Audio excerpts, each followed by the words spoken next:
But as the congregations of the Racine and Kenosha circuits have been going through Luther Large Catechism, one of the benefits in my situation is that I've been getting to go through it twice.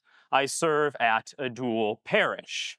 Yes, it also comes with its difficulties. The class is moving at different paces, forgetting which congregation stopped where, or thinking to myself, did I make that point at this congregation, or is now this other congregation hearing the same point now for a second, God willing, not a third time? Which, then again, repetition is the mother of all learning. So it has been very beneficial for me to go through the catechism this time, another time, and the like with two separate groups, because not only have I learned the catechism better, but it is beneficial to see what portions of Luther's writings have really resonated or has drawn discussions between the two groups.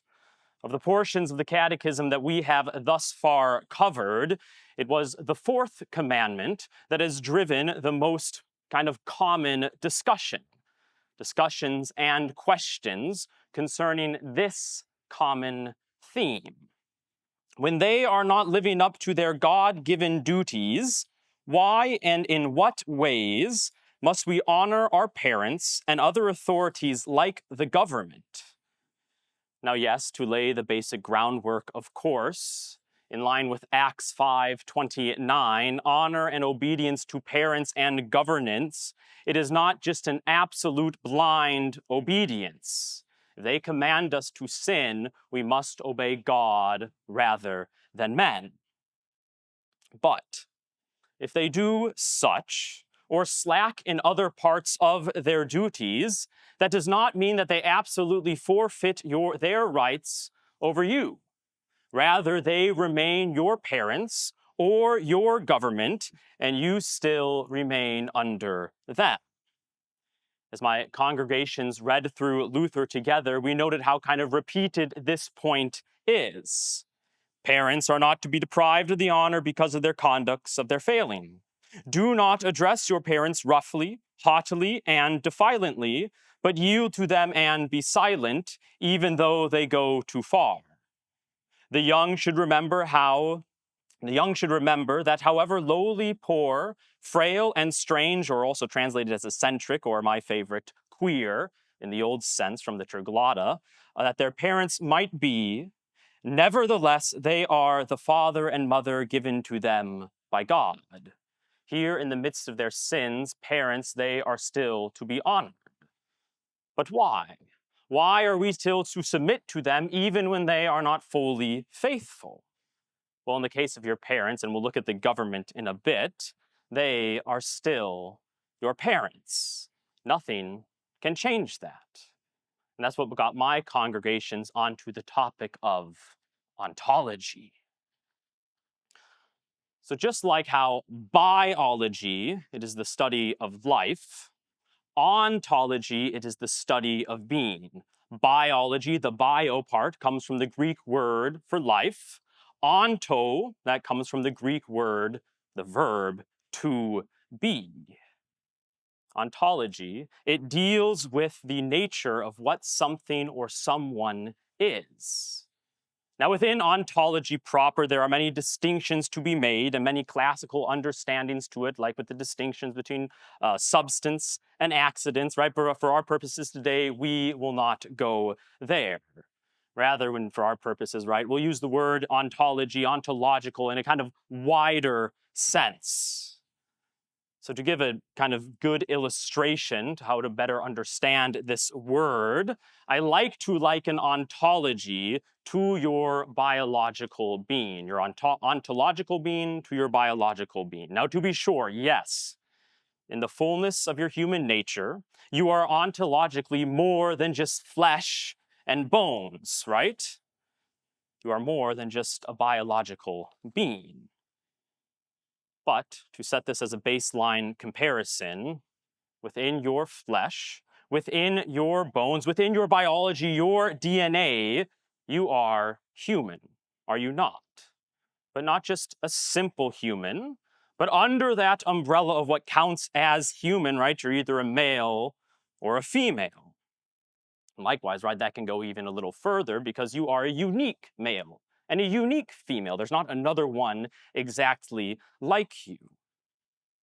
You have your own fingerprints, your own DNA. You're unlike anyone else who has come before. So while you are biologically human within that time frame, anyone can know if they look at your DNA, you are a human. You aren't a monkey or any other animal. In that way, you're unique, but also part of a bigger group. You can tell you're unique. You can tell you're in a group. In a similar way, your ontological being can be understood in a distinct yet also similar way. You are a human being, right, with a body and a soul, just like all other human beings. You share that common ontology with everyone around you, just like how we all share a common humanity. But just like in your biology, in your ontology, in your being, there's the distinction between you and me, between a man and a woman. All humans are not exactly, absolutely, in all things the same, right? A man, he cannot become a woman, nor a woman a man. You cannot change that part of your ontological being just as well as you cannot change that part from your biological being, right? We know that that cannot happen. If a woman tried to become a man and did everything biologically possible to, she still couldn't become a pastor, right? Because in her ontology, she is always a woman and cannot take on a role that is of a man. She is distinct from man and man's male duties, right? And then indeed vice versa. Yes, there are shared duties between man, right? We have that common humanity, but between man and woman, there are clearly differences. Each human is ontologically similar to the other ones, but also distinct, just as we are biologically similar to each other, yet also distinct. So that, I'll take a brief pause. And is there any more clarification that needs to be put on for ontology? Is that over the head or good enough? Some chuckling over there, but I'll just ignore that. Everyone else, we're good? We're set? Okay, good.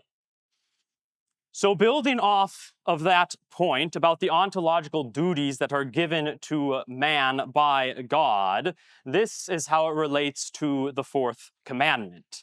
Just as your parents are biologically your parents, they in their very ontology are also your parents. Your DNA, it's half your mom's, half your dad's, and you can't escape that, right? You're biologically always your parents' children, and there's nothing that you or they can do to change that biological reality. Likewise, your parents, in their ontological being, they are your parents too. And just as your parents can't just no longer biologically be your parents based on their sins or something like that, the ontological relationship that you have with your parents also just can't be broken like that, based on their breaking of their duties. And therefore, your duty to likewise honor them, it is not broken if they do not faithfully live up to them as well as they should. Here, before they were parents, right, they did not have such duties, but now they are your parents. Biologically bound to you, but also ontologically bound to you. Now, this is a point where I have to be careful in case any of you guys really get into philosophy and might get upset with my wider use of the word ontological. But you see, when a man and or maybe better yet, a husband, right, becomes a father and a wife becomes a mother, there is a degree of ontological change in them, right? Once they were not parents, now they are parents. And that, it comes with new duties.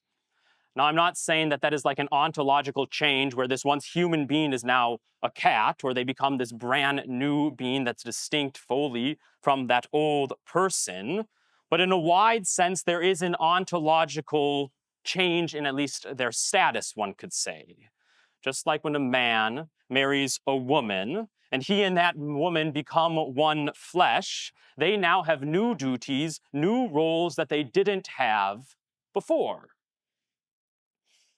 It's not a full ontological change, but in a likewise similar way, when parents become parents, they now have this new set of duties being bound to their children. It is a change in their being to a degree. It's them reaching a new level in the potential of their human ontology. And it's kind of like a child growing up. He's not a man, but he has the potential, he has the ability to become a man. He's still a biological human male his whole life, but as he gets older, he gets new responsibilities that he didn't have before. Likewise, when a man and a woman become parents, they reach a new level of their being that they always had the potential to reach, but now they are at. And being up there at that new level, they do not simply fall down from that level due to their failings as parents. And so as parents, as people in this new level, degree, whatever you want to call it, of their being, they receive new divine responsibilities from God that they didn't have before.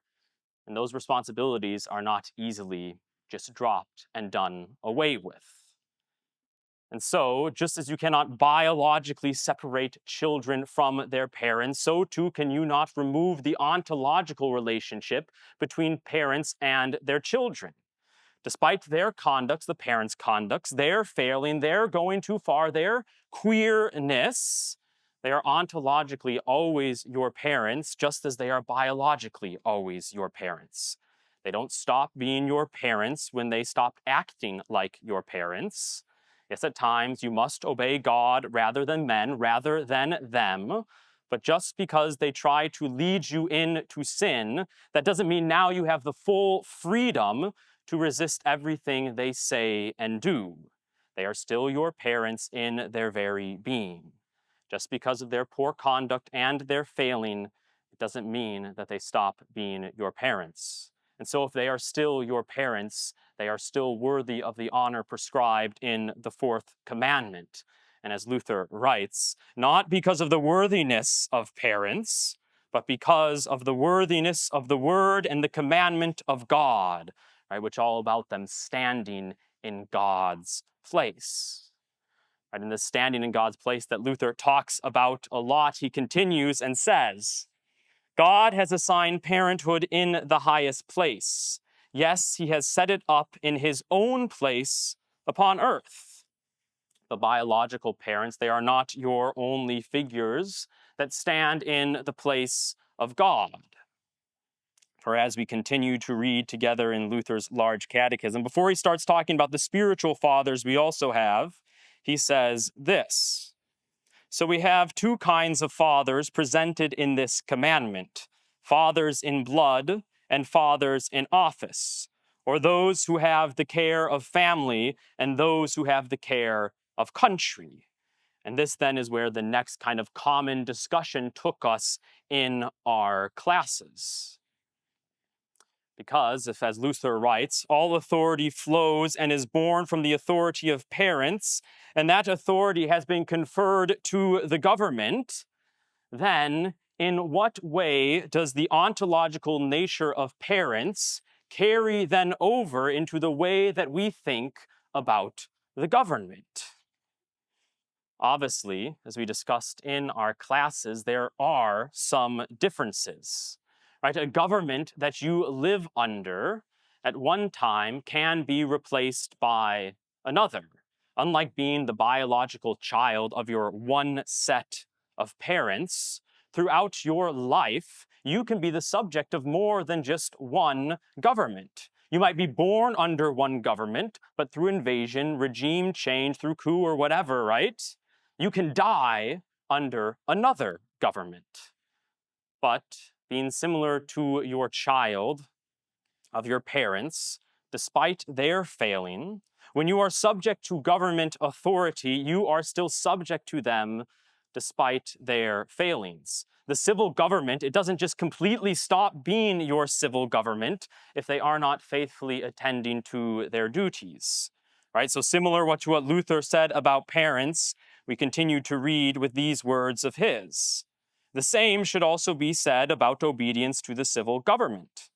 And elsewhere, the Romans called their national rulers and overlords fathers of the entire country. This is a great shame to us who would be Christians, because we do not give them the same title, or at least do not value and honor them as fathers. Even when these governmental fathers are far from ideal, which, right, we all know too well to be the case, they are still your governmental fathers and you still remain their subjects. Yes, you must obey God rather than men if they try to lead you to sin. But even if they do that, are they still your magistrates and you still their subject in all other matters? Now, naturally, any time that you talk about bad governments, what's the one government that always ends up being brought up? Ah, there you go. Yeah, right. The Nazis, Adolf Hitler and the Third Reich. And so too it was in my churches. How does one live as a subject of a government like that? And so what did that lead us to? That led us to some investigations and discussions on what some other Lutherans have thought about such matters, especially those who lived through such a time like that, like the rebellious Dietrich Bonhoeffer, or the very passive theologians of the Saxon Free Church at the time. We also looked at what Walther said concerning being subject to government. But with all those, if we looked at all of those, we'd lose our time that's allotted for this presentation. So I'd like us to consider one of the men that we looked at in relation to how the government remains the government in the midst of their sin. We talked about a man by the name of Hermann Sasse. Sasse, he was a Lutheran pastor and a university professor in Germany during World War II. And he has become quite popular amongst kind of a lot of people within the LCMS, mainly on account, I believe, for a lot of his writings on the relation between church and state. Now, Sasse, yes, he has many great things to say, but some of his religious political writings, I find, they kind of miss the mark a little. In one of his longer writings titled Church Government and Secular Authority According to Lutheran Doctrine, Sasse, it's a very large document, he spends a good portion, many pages, explaining how the church and the state had been unfortunately mixed in early church history and even in early Lutheran history. And then he basically concludes with this point, right? He goes, well, this is what Luther says, and this is what Melanchthon say on these topics, and really, they're kind of wrong about it. Now, let me show you what we actually believe according to the Book of Concord. And then he goes and explains it, which I find to be very funny that he would write in such a way, saying, I know these topics better from the Book of Concord than these authors who wrote good portions of the Book of Concord. But all of that aside, yet also in the background, listen to these other words of Sasse from his writing titled The Church and the Political Powers of Our Time. He says, in order to come to the proposition that there is no longer a governing authority, one must demonstrate that the scriptural functions of a government are no longer exercised. Not only that they, having been seriously debilitated, which has occurred repeatedly throughout history. For Sasse, a government, it can cease to become a legitimate governing authority, not if it just poorly performs its duties, but if it doesn't do them according to the way that Scripture requires it of them. As it is written, right, the government is to punish those who do evil and to praise those who do good. So when Sasse considered what he saw concerning the Nazis' influence on the church, he probably believed, or already believed, that the Third Reich would soon become guilty of doing the opposite of those words that are found in 1 Peter. And if that were the case, then hear his conclusion to living under such a government. In fact, it would cease to be a governing authority if it would step beyond its boundaries, which include also fighting against or the destruction of the church. Such a civil authority would no longer be entitled to obedience according to Acts 5:29. Right? It is really as if he just said, if they are not doing what they're supposed to be doing, and in fact are doing the opposite of it, they are therefore not exercising their functions. They are therefore not a true government and are therefore not needed to be obeyed. Now, yes, very clearly, it is very bad when any government fights against or persecutes the church. But does that delegitimize the government because they are no longer properly praising good or punishing evil, no longer performing their function in that way? Zasa, from this writing, it would appear as if it would not be the case. That's what he thought. So yes, there may come a point when governmental fathers, they step outside of their office and act according to their individual person, and that part, right, may be resisted. But that by no means invalidates the rest of the office. Just because our government is wicked and promotes abortion, partakes in unjust wars, or even persecutes the church, that does not mean that now we don't have to pay taxes, we don't have to follow the speed limit, or we don't have to get a hunting or fishing license to do those things. Just like how your parents are your parents, in their being, even when they do you wrong, the government is still the government in its being, even when it does you wrong. It still maintains that office. So with that point raised, what do we do in our studies? Well, we looked towards scriptures, like all good Lutherans do. We went back to the source and see if that is in line with what we read in Romans 13 and in 1 Peter. So first we looked in Romans 13, where it is written, "Let every person be subject to the governing authorities, for there is no authority except from God, and those that exist have been instituted by God. Wherefore, whoever resists the authorities resists what God had appointed, and those who resist will incur judgment." Now, it is important to note that when Paul wrote these words, his governmental father, the emperor of Rome, it was Nero. And if you don't know much about Nero, here's one thing that you should know. The first organized persecution of Christians by the Roman government was done at his hand. However, Romans, it was written during the early part of Nero's reign, well before his organized persecution. So maybe you could argue something in line with Zasa's point, right here in Romans 13. Paul, he's just implying that, he's under a good government at the time, relatively, right, where they're at least adequately carrying out those two essential functions, punishing the bad and praising that which is good. So that at time, right, that government was worthy of honor and submission. Now, sure, maybe you could make that argument. However, how much weight does that argument hold when you consider the words of 1 Peter that were written around the time of the Great Fire in Rome in 64 AD?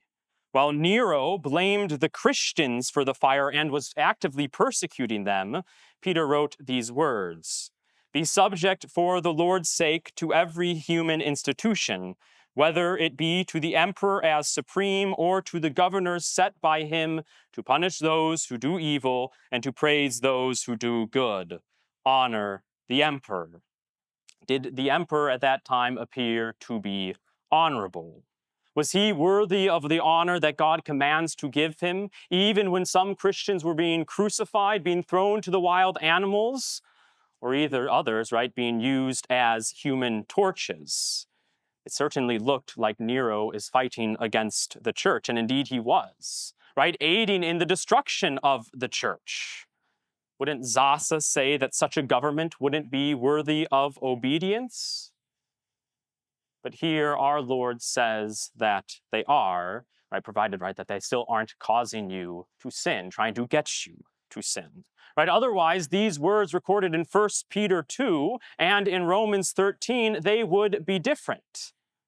But just because the civil authorities don't properly exercise their authority or don't really use them at all, They are still the civil authorities standing in the place of God and has his authority to do so.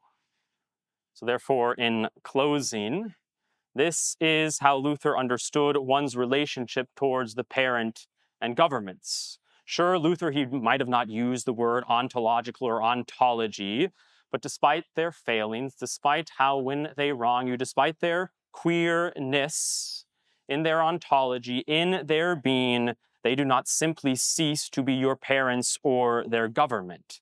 They're still worthy of your honor and obedience. Yes, there are times we must obey God rather than men. Time to resist. But in general, right, we aren't looking at exceptions right now. We're talking about the general basic principles. We remain obedient to them as subjects. You may not like it at times, but the biblical point, it is simple enough to understand. And towards that point, I'll close with a quote from another man whom we discussed during this commandment. And I know this is a very unorthodox thing to do, especially for a Lutheran, especially when you consider this man's love of reason, which maybe a lot of Lutherans might think is a little too much, especially because, right, Reformation piggybacker. But hear the words of John Calvin. I know. He who infers from this that obedience ought to be rendered to none but the just rulers, he is a very bad reasoner.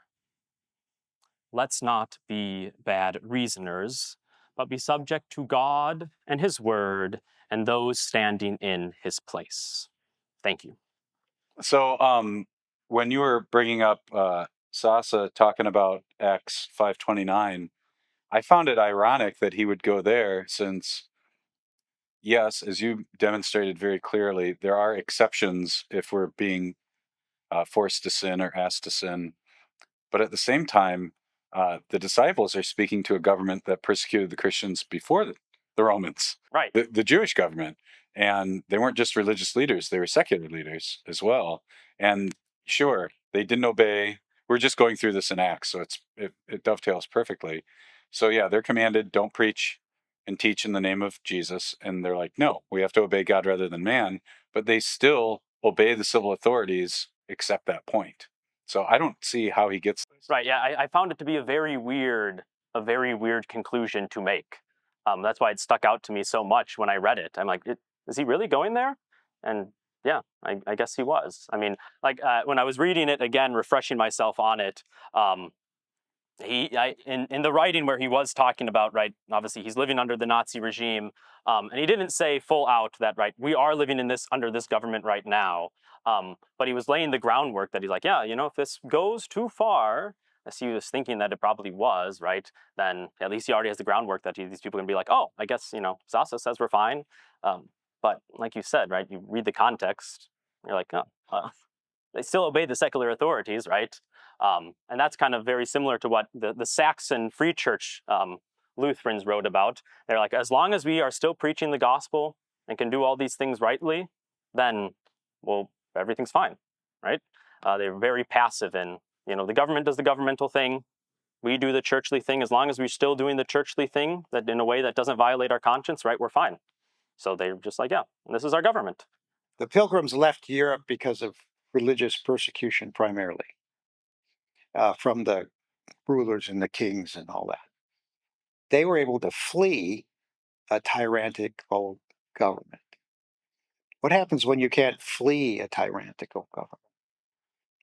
At what point is it right to then, at what point is it right to stand up against a tyrannical government? Whether it be the abortion issue, wars, or whatever, or the way they are taking away your freedoms. In your opinion, Yeah, and obviously it's definitely going to greatly depend underneath the government which you live, right? If you are, for an example, here in America, we are in a constitutional republic, right? And we have these democratic rights, right? And in such a situation like that, when you are voting, you are exercising a form of authority, right? In other governments where there is no authority, that people are true subjects, right? That there's just the absolute overlord and you're just down here, and you don't have any rights, any privileges, right? You kind of don't have that role within you, then you really don't have too much of a right to rebel, a right to go after those who are over you, unless they are greatly impending upon or interfering with your duties, your rights, right, to protect that which is given to you to govern within your own household, for an example, right? So they basically, if you're familiar with kind of the idea of lesser magistrates in a democracy, in a constitutional republic, right, almost everyone kind of becomes their own lesser magistrates in certain ways. It kind of gets a little messy in a situation like this. But basically, right, you act to it according to your station. If you are a magistrate, let's say for an example, right, who there's the great king, the emperor, and then you're a lord or a duke or something, and he's telling you to sin, right, you have the authority, you have the right to rebel according to your station, according to your vocation, your duty. So if you just say tyrannical in general, it can't really apply just as a broad, against all forms, other than, right, according to your office, right, because it looks different in the different ways that you live. Is that? We could get into specifics. Yeah, right. Yeah. I meant it more broadly because the um, the idea of, say, communism, which wants to take away the church out of society altogether. I mean, at what point do you rise up against that? You can think about, I often in situations like this, obviously, right, we're just kind of looking at hypotheticals, and I'm sure there's many people who have written about something like this. um, I often think about the words also from Saint Peter, right? Considering Jesus, the one who did not revile when he was reviled, but he trusted it, he commended it to the one who judges justly, right? If in my life, right, I might have to suffer a loss of my own body at the hands of a wicked government, right? Into thy hands, O Lord, I commend my spirit. You are the one who judges justly. So yeah, not great, right? And according to one's position, really can, here in America, right? If there's a government that's becoming communist, right, you can talk to your own leaders, you can vote in certain ways, and whether or not there's a division that happens between our country, and you can side with the right side, and then he has a military power. I don't know, right? It's all in a hypothetical situation that then there might be, right, that right. So is that sufficient? Or we can talk during lunch too, right? So kind of following on that question, I guess like if we come under a communist regime, do we have a duty to stay under that regime, or is it acceptable to flee? Kind of like you said with the pilgrims, like what duties do we have as Christians so to stay and be subject to that? Now in Luther's time, it's probably very different. It's much harder to move around, but we have the ability to move. Yeah, moving would probably be a simple option, right? The flee the persecution, which has Because we're still subject under the government that we live under, but is it an acceptable act to leave? to yeah. If the government is living in a way that would cause you to sin, that would cause you to violate your duties, right, towards your family, towards your parents, yeah, there is the right. Um, Speaking of Zasa, he also in this kind of same line of defense, he also forged documents, passports, and to get across border checks. And he also found that to be defensible for a similar purpose, right? Do you think that's defensible? Forging documents, it might break a federal law, and then it's against, right? It's in and of itself, right? You're violating the government's law, which is in the place of God, right? But Right. I did have a second question. Kind of in our discussion, we talked about the the time of Luther and the kind of the uh, homogeneity of uh, German and the culture, and then kind of you have kind of a similar culture and background of people understanding of how law and church and all that works. Where in the U.S. we're very, like as you kind of alluded to, very individualistic, and we just kind of, it's part of our culture, which sometimes doesn't really, from a group or a cultural societal way. I guess from the Lutheran standpoint, from the German writings, when he's writing about that, like with having such a, lower magistrates, as you said, like we are the lowest magistrate, and there's a lot of civil disobedience, and that's kind of part of the culture. I guess, how does that kind of impact, or from an American's perspective, on this commandment of like how we should look at it as Christians? Looking at Like just like the we have a very different culture than Luther's time. And then we view government and our position and our relationship with government very differently. I guess I believe that came up in our discussions. yeah. So when a governmental officer, right, is elected into a position, right, you have now kind of transferred your authority to him, because you said, hey, stand in my place to represent me and my government, right? So there he is holding that role in that public way, in that public office on your behalf and on the behalf of God, right?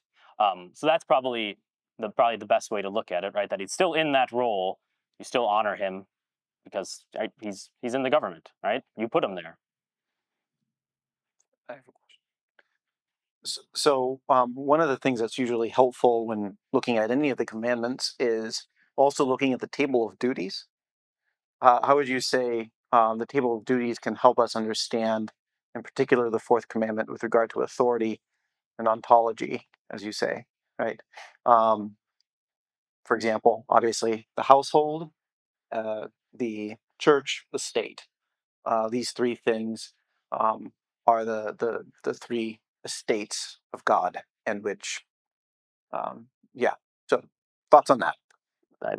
Just exactly what the table of duties says, right? The table of duties, you get the Romans quotes, First Peter, to the parents as well. I don't know what more you want. Just it's the same idea. Are you? Maybe I'm just missing the point that you're trying to make. It just helps us understand. Well, yeah, right, yeah. So if you're wondering your duty under the, yeah, right, look to the table of duties, which is in the small catechism. Yeah, okay. And that it can provide more context. Yes. Just before we get too far away from it, the gentleman over here brought up people fleeing, and then you brought up forging documents. Our own church history, CFW Walther, Fled. yeah, he fled and also lied to the officials to get some kids out of Saxony. I would defend him because he needed to make that necessary lie to keep those kids from being taught evil and false doctrines in Saxony. And that follows under his fathership, right, as pastor, that, right, lest they get harmed and die or something like that through false doctrine. Yeah, right. So, right, they're forging documents in the right circumstance, yeah. But they were like David lying, pretending to be crazy to the Philistines. mm-hmm.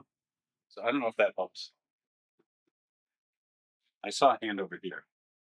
And then, Lynn, did you call? Has there ever been a religion based around ontology or being? Like that its goal is to either achieve a level of being or to make other people be what you are. That's, I mean, there's, so in terms of like when you said like reach a level of being, I instantly think of kind of some of those Eastern religions, right? Hinduism, Buddhism, right? And the whole Buddhist idea is the Buddhist idea, right, is that basically to be a perfect being is to stop being a being in this world, right? That makes sense, right? Perfectly. That you just ascend to this level of that existence is suffering, and to be a human being kind of is trapped in that, so the outside understanding of being.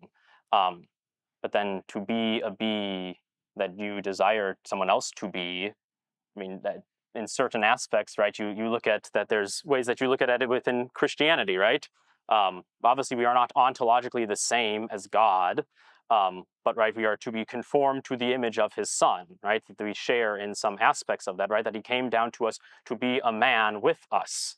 So there's that aspect that we are to be like Christ, the man who all men should be like, and we're conformed to his image, to his being, right? As close as we can as humans, right? Actually, sort of a dual question. One is really to understand the meaning of honor. We pay taxes, we're obedient, but it's really hard not to make disparaging remarks about our government at times. And I feel, that's not respecting or showing honor, but yet there's a lot of truth in it. So it's like, is that evil? Am I speaking evil out of turn if I have disparaging remarks about certain people in government? Mm-hmm. And then also, second question, follow up is, a lot of us have been caught in that generation where we have parents who are still alive and make demands, children and maybe even grandchildren who have different demands, and we're kind of torn as to fill our roles as parents while yet honoring and obeying our parents. And sometimes there's a disconnect between what we feel we should be doing for our families at the same time respecting that older generation. Mm-hmm. Okay, so I'll go to the second one first. It's always difficult, right, when a parent has their child and gets married and they form a new family, right? There's that cleaving that a man shall leave his father and mother, the two shall become one flesh. There's a separate family unit, and right, your obligations to your child have changed a little, right? But in relation to that, right, now, like say it's your daughter, now your daughter's, the man in her life that she's obedient to chiefly is now her husband, right? There's that degree of change. But you look into what Luther talks about, especially within the fourth commandment, right? He talks about that, the parents get all this honor, regard, so that also when they're old in Thanksgiving, he has that one quote that, right, there is nothing to be, what's the line? It's, no one deserves more thanks and praise than teachers, parents, and then pastors. Is that it that he quotes in there, that proverb, or not from Proverbs, but a German proverb, that at the end, right, there's a lot of kind of obligations that your children then pay back to you.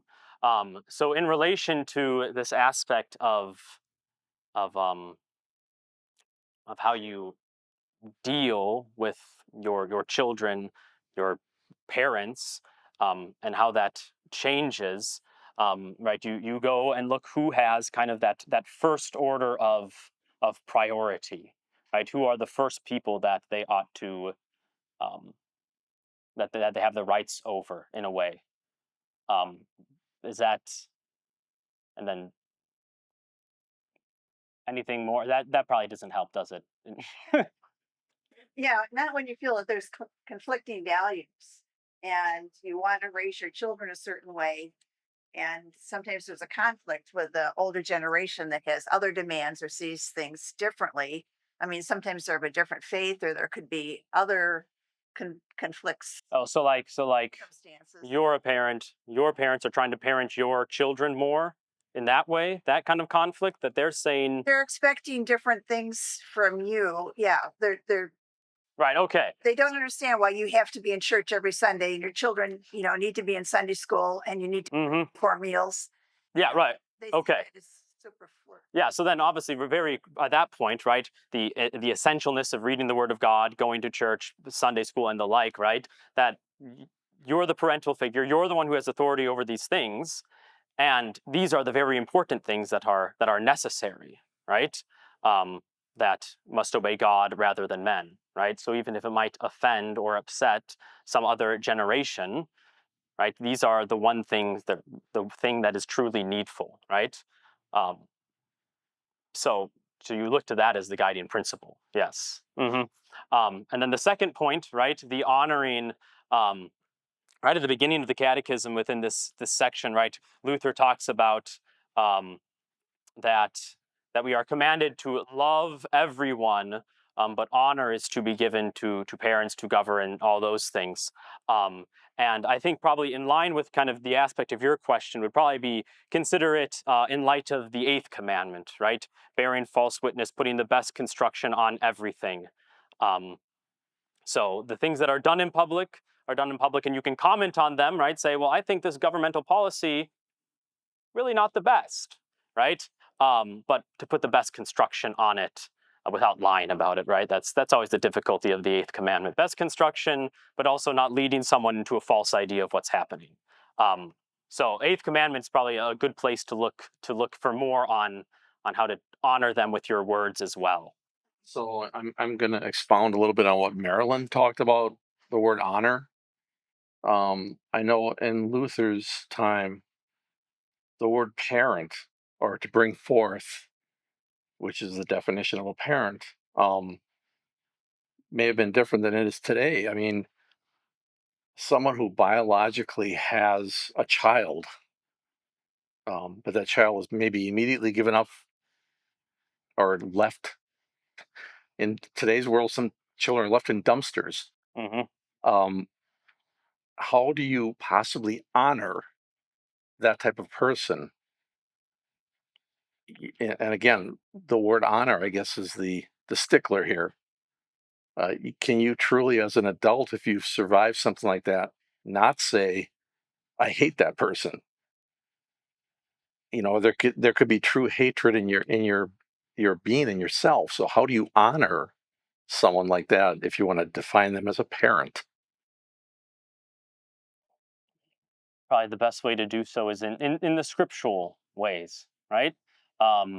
That it's obviously right very difficult when you have such trauma from something like that. But right, maybe you're adopted or something, right? But your parents still remain that aspect of parents, right? Just that the degree of that, just similar to how the government, all authority from the parents flows to the government, flows forth now to these adopted parents, right?